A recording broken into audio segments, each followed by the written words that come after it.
Let's say we have a 0.20 molar aqueous solution of acetic acid, and our goal is to calculate the pH and the percent ionization. The Ka value for acetic acid is equal to 1.8 times 10 to the negative fifth at 25 degrees Celsius. First, we need to write out the balanced equation showing the ionization of acetic acid.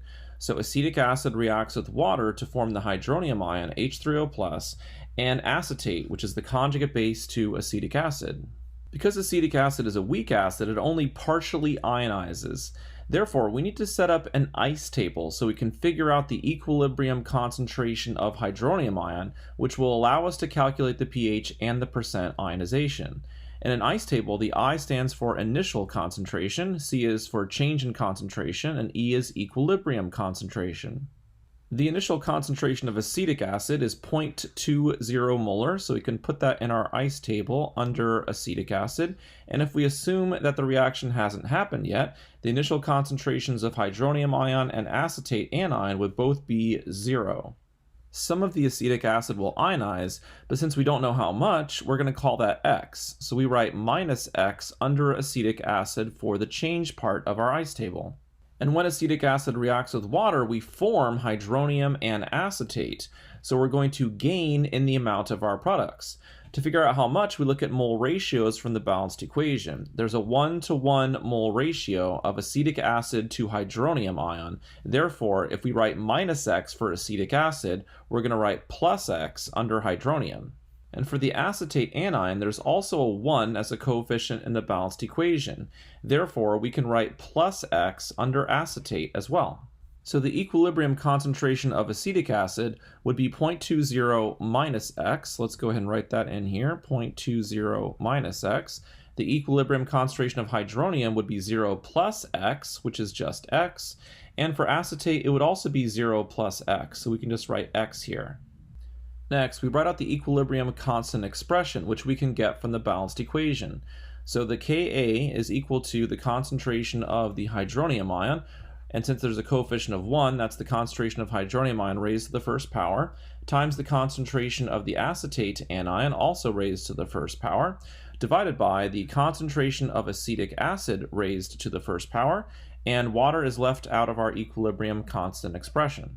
Because the concentrations in our equilibrium constant expression are equilibrium concentrations, we can plug in what we have from our ice table. So we can plug in X for the equilibrium concentration of hydronium ion.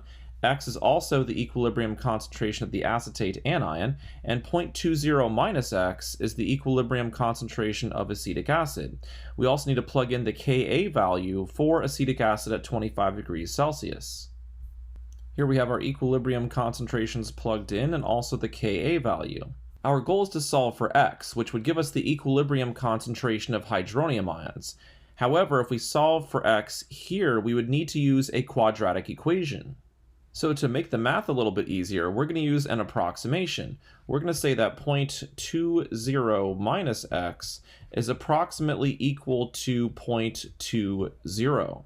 The reason why we can make this approximation is because acetic acid is a weak acid, which we know from its Ka value. Ka is less than 1. And that means it's only going to partially ionize. It's going to ionize to a very small extent, which means that X must be a very small number. And if X is a really small number compared to 0.20, 0.20 minus X is approximately just equal to 0.20. So we can go ahead and rewrite this. So we would have 1.8 times 10 to the negative fifth is equal to X squared over, and instead of 0.20 minus X, we're just going to write 0.20.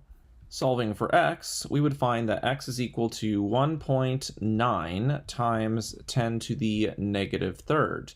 And remember, this is equal to the equilibrium concentration of hydronium ions. So let's write in here the equilibrium concentration of hydronium ions. So this is 1.9 times 10 to the negative third molar. If we would have used the quadratic equation to solve for X, we would have also gotten 1.9 times 10 to the negative third to two significant figures. Therefore, using the approximation got us the same answer and saved us some time. Also, now that we have a value for X, we can go back to our approximation and see that X is very small compared to 0.20. So 0.20 minus X is approximately equal to 0.20.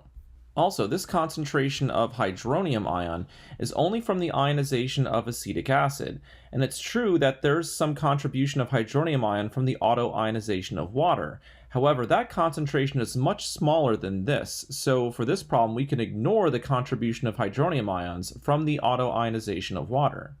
Next, we can find the pH of our solution at 25 degrees Celsius. So pH is equal to the negative log of the concentration of hydronium ions. So that's the negative log of 1.9 times 10 to the negative third, which is equal to 2.72. We also need to calculate the percent ionization. So the equation for percent ionization is equal to the equilibrium concentration of hydronium ions divided by the initial concentration of the acid times 100%. The equilibrium concentration of hydronium ions is equal to 1.9 times 10 to the negative third molar. So we plug that in. And the initial concentration of our weak acid, which was acetic acid, is 0.20 molar. So the molars cancel, and we get a percent ionization of 0.95%. A low value for the percent ionization makes sense because acetic acid is a weak acid. We can also use the percent ionization to justify the approximation that we made earlier using what's called the 5% rule. So let me write that down here, the 5% rule. If the percent ionization is less than 5%, as it was in our case, it was less than 1% actually, then the approximation is valid. If the percent ionization is greater than 5%, then the approximation is not valid and you have to use the quadratic equation.